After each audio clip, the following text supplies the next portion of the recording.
Assalamualaikum warahmatullahi wabarakatuh. Selamat siang Bapak Ibu guru semuanya.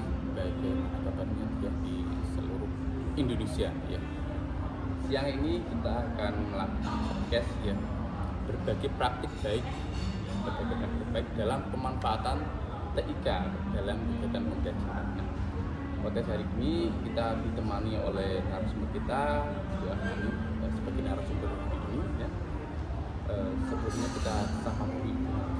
Selamat siang Bu Ahmani. Selamat siang Bapak Buki. Ya, kabarnya hari ini?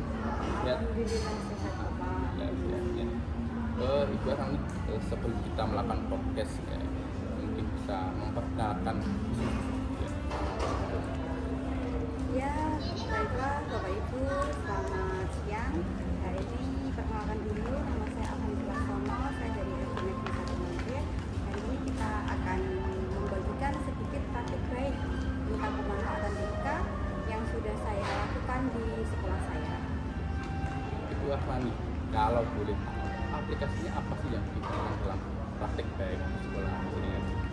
Kebetulan sebetulnya aplikasi yang bisa dipakai itu kan banyak sekali ya Pak ya. Tapi kali ini saya memilihnya itu Google Site Pak. Mungkin bisa diceritakan sedikit apa sih Google Site dan kenapa kok milih Google Site ini? Sebetulnya banyak hal Pak kenapa saya memilih Google Site. Yang pertama itu di sekolah saya itu memang sudah mendapatkan bantuan Chromebook ya Pak ya, bantuan TIK itu bantuan Chromebook. Kemudian saya melakukan observasi nih Pak, waktu saya lakukan observasi bagaimana belajarnya anak-anak. Setelah saya amati itu ternyata minat belajarnya itu berkurang. Anak-anak itu tidak semangat dalam belajarnya. Kemudian kegiatan belajar itu juga jadi tidak berbasis pada anak, jadi guru yang banyak bicara itu kan jadi kurang menarik buat anak-anak. Jadi selain saya memilih metode pembelajaran, saya juga memilih metode pembelajaran.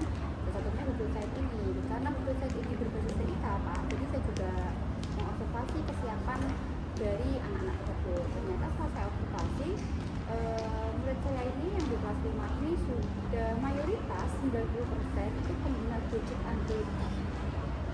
Anak kelas 5 itu sekarang sudah memakai gadget Android luar biasa. Kalau boleh tahu ini kelas berapa ini? Kelas 5 Iya, kelas 5 Pak. Iya. Benar sekali ya, gadget ini kan sudah menjadi kalau sekarang kebutuhan pokok ya, kayak makan lah, kayak kebutuhan dasar lah. Iya, betul sekali Pak. Tidak hanya komunikasi tapi untuk belajar, betul? Betul sekali Pak. Oke, ini kan menarik ya, ini menarik menurut saya. Ya, apa sih kelebihan dari Google Site ini dengan aplikasi yang aplikasi GUI yang lain? Kan banyak aplikasi, kenapa Pak pilihnya Google Site?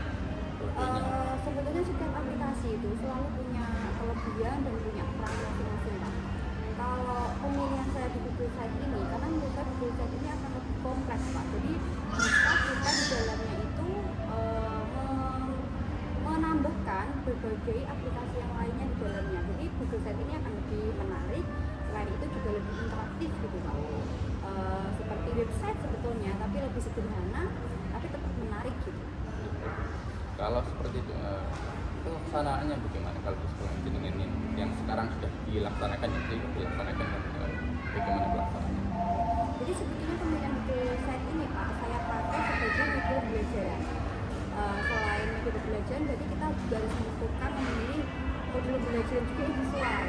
Jadi modul belajar yang saya pilih itu berupa problem solving ya Pak ya, pembelajaran berbasis masalah itu. Kemudian di sintaksnya seperti biasa ada persepsi, kita lakukan aplikasi dulu pada anak-anak, kemudian kita melakukan orientasi, kemudian nanti pada sampai ke penyajian masalah, di situ kita akan memberikan Google Site yang berguna sebagai medianya. Di Google Site itu nanti anak-anak bisa menemukan solusi dari permasalahan yang ditemukan, karena di Google Site itu sudah bisa dimasukkan, nanti ada literasi digital di dalamnya, kemudian ada materi-materi yang lain sesuai dengan kebutuhan anak tersebut. Kalau dilaksanakan dan lalu bagaimana dengan evaluasi yang telah dilaksanakan? Pasti kan setiap kegiatan pasti ada mungkin besar atau kecil kemarin. Kira-kira evaluasi apa yang perlu dilaksanakan? Ya tetap evaluasi kita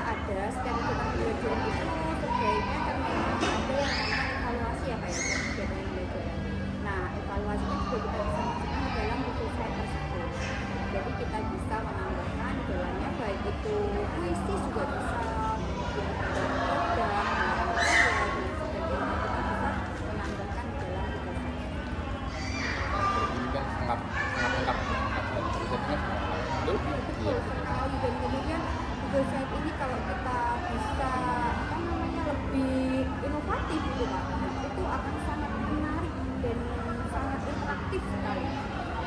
Jadi kalau memang tidak dimanfaatkan itu sayang sekali menurut saya. Kalau sudah pelaksanaan sudah lalu kendala kendala yang dapat pakai kendala yang dirasakan dilaksanakan. Sebetulnya kalau di kelas saya ini Pak, kendalanya sangat minim sekali, tapi pasti ada kendala.